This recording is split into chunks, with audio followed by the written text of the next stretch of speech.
ఆయన మరి మహేష్ బాబు గారిది అండ్ రాజమౌళి గారిది మూవీ రాబోతుంది. అందులో నుంచి ఒక చిన్న క్లిప్ లీక్ అయింది. అవును, మరి దాని వల్ల మూవీ మీద ఏమైనా ఎఫెక్ట్ పడుతుందా? నిజంగా ఒక డయాడ్ ఫ్యాన్ నిన్న ఒక రీల్ చేసి పంపిండన్న.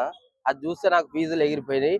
నువ్వు సంవత్సరాలు సినిమా తీసినావు అనుకో, రాజమౌళినే కొడతా అన్నాడు వాడు.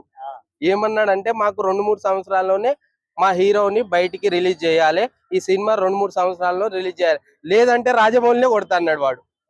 నిజంగా అసలు ఆ డయాడ్ ఫ్యాన్ కి ఏం చెప్పాలో అర్థం కాలే నాకైతే.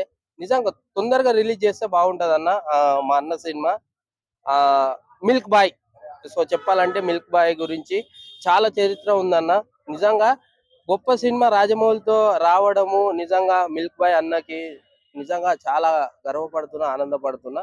ఈరోజు సినిమా ఎప్పుడు రిలీజ్ చేస్తారో చూద్దాం. మరి ఎన్ని సంవత్సరాలు వెయిట్ చేస్తాడో. డయాడ్ ఫ్యాన్ అయితే ఒక ఆయన అయితే ముందుకు వచ్చి ఈ మాట అన్నాడు. మరి ఏమైనా ఎఫెక్ట్ అవుతుందంటారా లీక్ కావడం వల్ల మూవీ మీద? ఏం కాదన్న, ఎందుకు అవుతుందన్న? ఎన్ని లీక్ తీసేస్తే అంటున్నారు కదా, మరి రాజమౌళి లేట్ గా తీయడం వల్ల బాహుబలి వచ్చింది, ప్రభాస్ తొందరగా తీయడం వల్ల ఆదిపురుష్ వచ్చింది.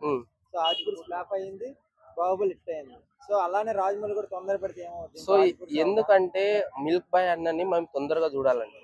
ఆయన డైలాగులు, ఆయన యాక్టింగ్, ఆయన నటన, ఆయన డాన్సింగ్ తొందరగా వచ్చినా పర్లేదు మాకు. కాకపోతే మంచి ప్రోడక్ట్ రావాలంటే టైం పడుతుంది. కానీ డయాడ్ ఫ్యాన్స్ ఊరుకోవట్లేరు, కొట్టేంత స్టేజ్ కి వెళ్ళిపోయినరు అన్న. రాజమౌళి ఫ్లాప్ లేవు, తొందరగా ఫ్యాన్స్ ఇబ్బంది పెట్టారని సినిమా తీస్తారు. సినిమా ఫ్లాప్ అయితే ఎవరు తిడతారు? కరెక్టే, కానీ ఇంకా చూడాలి. మరి లేట్ అయినా సరే కానీ కొద్దిగా మంచి అర్థం చేసుకోవాలి కదా. అర్థం చేసుకుంటున్నాం కానీ చూడాలని ఆతృత, వెయిటింగ్, అసలు ఎప్పుడెప్పుడు రిలీజ్ అవుతుందని. సరే టైం తీసుకున్నా మంచి సినిమా ఇస్తే బాగుంటుందని కోరుకుంటున్నాను. అందరు అదే తీస్తున్నారు, ఈయన ఒక్కడే కాదు.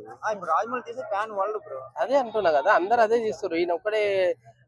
రాజమౌళి గారు ఒక్కరే తీస్తలేరు, ఇంకెవరు చేస్తున్నారు ప్యాన్ వరల్డ్ మూవీ?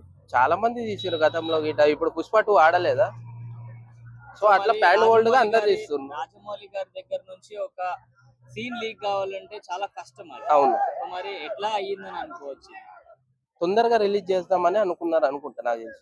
సో అందు గురించి లీక్ చేసి 100% హైప్ కోసము, పబ్లిక్ టాక్ గురించి, పబ్లిక్ లో ఏముంది ఏం తెలుసుకోవాలనేది కొద్దిగా రిలీజ్ చేసినట్లుంది. సో అది పబ్లిక్ గురించే. సో తీసిండు బయటికి. మూవీ టీమే రిలీజ్ చేస్తున్నారు. 100% మూవీ టీమ్ రిలీజ్ చేసింది. చాలా బాగున్నాయి. కాకపోతే ఓవరాల్ గా సినిమా చూస్తే బాగుంటది అన్న. సినిమా చూడక ముందుకు అదేదో కొద్దిగా రిలీజ్ చేసిన దానికి అంత మీడియాలో స్ప్రెడ్ చేయడం. లీక్ చేస్తే మొత్తం చేయాలి, ఓవరాల్ గా చేయాలి. సినిమా లీక్ చేయమంటావా? మరి అంతే కదా, నువ్వు ఏదో కొద్దిగా ఇచ్చి మమ్మల్ని ఇబ్బంది పెడుతున్నావు కదా. సినిమా హెచ్డీ లీక్ అయితే ఏం చేస్తారు? ఇప్పుడు తండ్రి హెచ్డీ రిలీజ్ అయ్యింది, పుష్ప హెచ్డీ రిలీజ్ అయిపోయింది. అలాగే రాజమౌళి మూవీ కూడా హెచ్డీ లీక్ అయితే మీరు ఏం చేస్తారు? మంచిగా చూస్తా. అంటే సినిమా అది ఫోన్ లో వచ్చినాక నాకు ఏం పని, థియేటర్ కి వెళ్ళే పని ఏందన్న, నాకు అర్థం కాదు. ఎంతో మంది చూస్తుండ్రు కదా. నువ్వు గది క్వశ్చన్లు అడుగుతున్నావు, సంబంధం లేని